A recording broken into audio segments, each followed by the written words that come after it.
Biography of Queen Barenziah by Stern Gombroj, Imperial Scribe.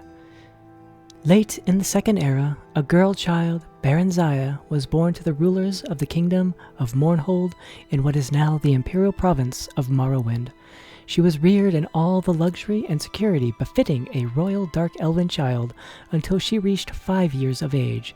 At that time, His Excellency Tibur Septim the first emperor of Tamriel, demanded that the decadent rulers of Morrowind yield to him and institute imperial reforms.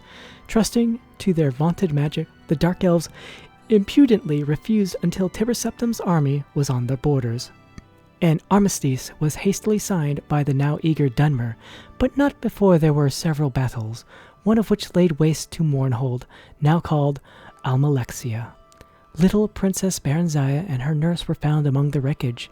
The Imperial General Symmachus himself, a Dark Elf, suggested to Tibur Septim that the child might someday be valuable, and she was therefore placed with a loyal supporter who had recently retired from the Imperial Army. Sven Advensen had been granted the title of Count upon his retirement. His fiefdom, Darkmoor, was a small town in central Skyrim.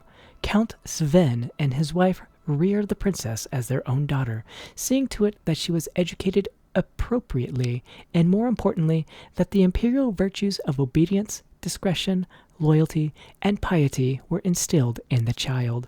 In short, she was made fit to take her place as a member of the new ruling class of Morrowind. The girl Barenziah grew in beauty, grace, and intelligence.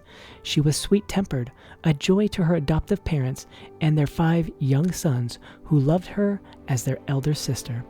Other than her appearance, she differed from young girls of her class only in that she had a strong empathy for the woods and fields, and was wont to escape her household duties to wander there at times.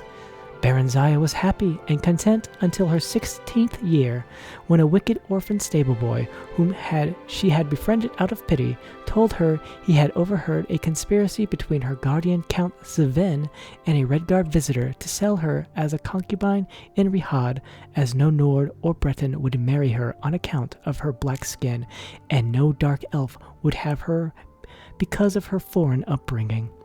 "Whatever shall I do?" the poor girl asked, weeping and trembling, for she had been brought up in innocence and trust, and it never occurred to her that her friend, the stable boy, would lie to her. The wicked boy, who was called Straw, said that she must run away if she valued her virtue, but that he would come with her as her protector. Sorrowfully, Barenziah agreed to this plan, and that very night she disguised herself as a boy, and the pair escaped to the nearby city of Whiterun. After a few days there, they managed to get jobs as guards for a disreputable merchant caravan. The caravan was heading east by side roads in a mendacious attempt to elude the lawful tolls charged on the imperial highways. Thus, the pair eluded pursuit until they reached the city of Riften, where they ceased their travels for a time. They felt safe in Riften, close as it was to the Morrowind border, so that Dark Elves were enough of a common sight.